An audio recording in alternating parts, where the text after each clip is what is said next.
दादू दुनिया बावली पूजे भूमिया भूत। दादू दुनिया बावली पूजे भूमिया भूत। वो तो मर गई मौत से, दुनिया मांग रही पूत। दोस्तों नमस्ते। कहानी सुनाने को जी सा रहा है। एक साधु महात्मा अपनी तपस्या में लीन थे। उनके आसपास उनके शिष्य थे। दोस्तों पास में एक कुत्ता जोर जोर से भौंक रहा था, जिससे बार बार महात्मा जी अपने ध्यान से डिस्टर्ब हो रहे थे, भंग हो रहा था उनका ध्यान। महात्मा जी को उसी समय गुस्सा आया और उन्होंने अपने शिष्यों को बोला कि जाओ इस कुत्ते को पकड़ के ले आओ और इसी पेड़ के ऊपर टेर दो। फिर क्या, गुरु की आज्ञा पाकर शिष्य जाते हैं और उस कुत्ते को पकड़ के ले आते हैं और उन्हें उन्हीं पेड़ के ऊपर टेर देते हैं।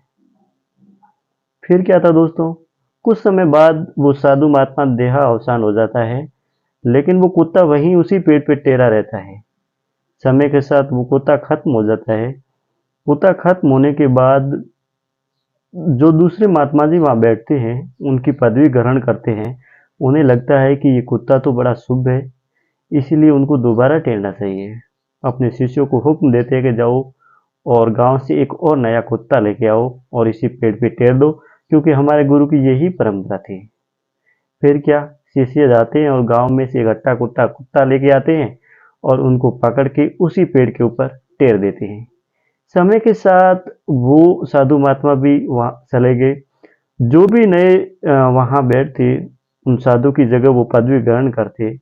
सबसे पहले वो कुत्ता लाते, उसी पेड़ पे टेरते और फिर तपस्या करते और समय के अनुसार देहावसान हो जाता। लेकिन धीरे धीरे समय दोस्तों किसका इंतजार करता है। समय जैसे ही आगे बढ़ता है तो क्या होता है कि अब साधु महात्माओं को लगता है कि कुत्ते को बीच में से चीर के लाना चाहिए और ऊपर टेर देना चाहिए, ताकि हमारे आस्था के केंद्र, हमारे देवता, हमारे भगवान ज़्यादा खुश होंगे। धीरे धीरे ये परंपरा शुरू हो गई और कुत्ते को बीच में से चीर के, जिंदा कुत्ते को, और उस पेड़ के ऊपर टेर देते हैं और फिर तपस्या करते हैं। दोस्तों रूढ़िवादी गलत परंपराएं कुछ इसी तरीके से हमारे समाज में जन्म लेती हैं कि शुरुआत में तो इनका मकसद कुछ और होता है, लेकिन धीरे धीरे धीरे आगे बढ़ते बढ़ते वो कुछ और ही हो जाती है।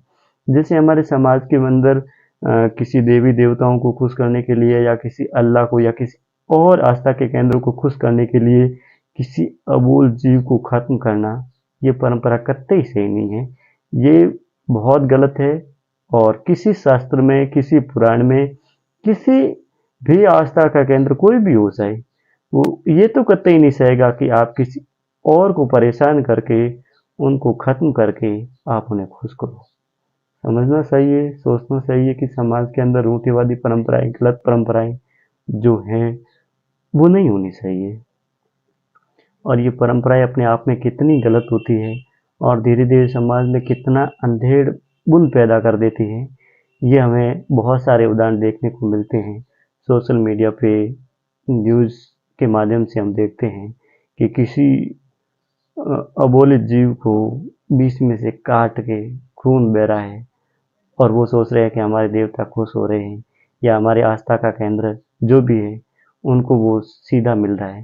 तो क्या आपकी आस्था का केंद्र इतना विध्वंसकारी है कि वो किसी और की जान लेके खुश हो रहा है और फिर आपका कल्याण करेगा? दोस्तों ये कतई सही नहीं है। ये परंपराएं, इसका मकसद कुछ और था, हमारे पास आते आते इसका मकसद कुछ और हो गया है, इसीलिए इनको बदलना चाहिए। ऐसी कोई भी परंपरा, ऐसा कोई भी काम नहीं होना चाहिए जिससे पर्यावरण की किसी भी जीव को परेशानी हो, तकलीफ हो और उनकी जान से वो बिना टाइम ही चला जाए। इन चीज़ों का ध्यान रखना बड़ा ज़रूरी है। कहानी का समय ये समाप्त होता है। फिर मिलेंगे एक नई कहानी के साथ, तब तक नमस्कार।